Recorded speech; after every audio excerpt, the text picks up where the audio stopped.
Nandiyan ba ang anak ko? Bakit? Ano kailangan mo sa kanya? Gusto ko siya makausap. Ano ba sasabihin mo, ha? Alam ko ng lahat. Narinig ko na. Nagsinungaling ka sa akin. Kaya siguro gusto mo akong pabalikin sa Amerikano dahil gusto mo masolo si Marlon. Gusto mo siyang agawin sa akin. Hindi totoo yan. Hindi totoo yan. Hindi totoo yan. Umalis ka na.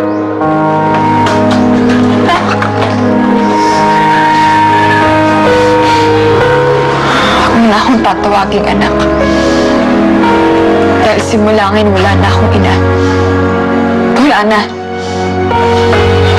Pagkakarin mo ako.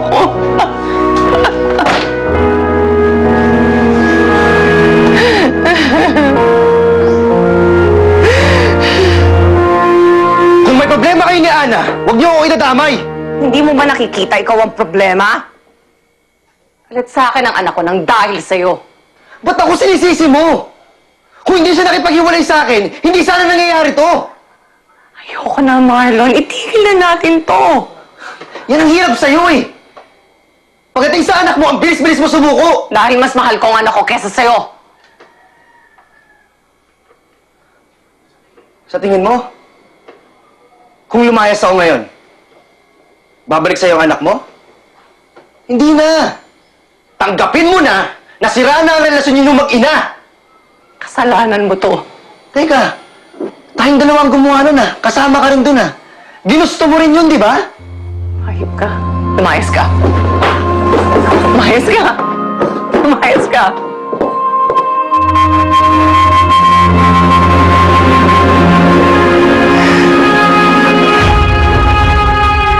Hindi na ako ginambala ni Marlon mula ng araw na iyon.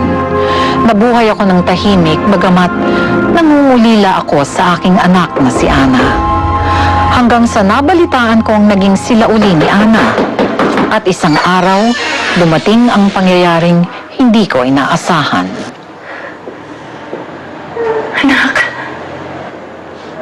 Bumalik ako pero hindi ibig sabihin pinapatawad na kita. Buntis ako.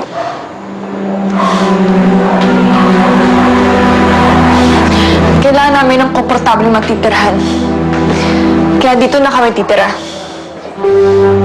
Pero hindi mo kami papapaalis dito. Dahil may karapatan din ako sa bahay na to.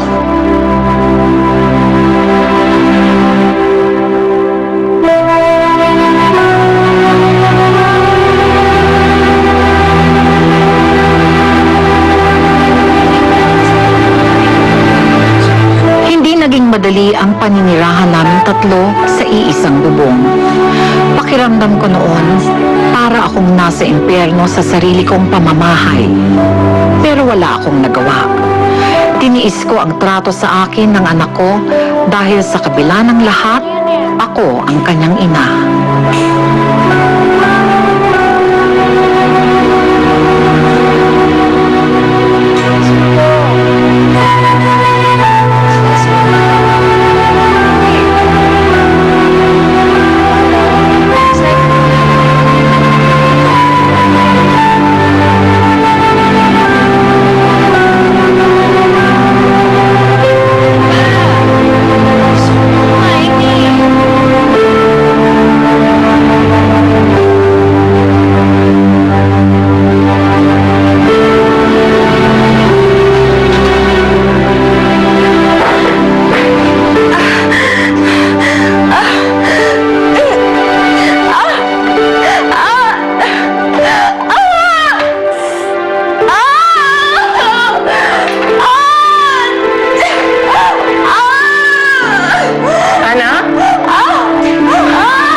natin. Hindi ko makarga ng bata.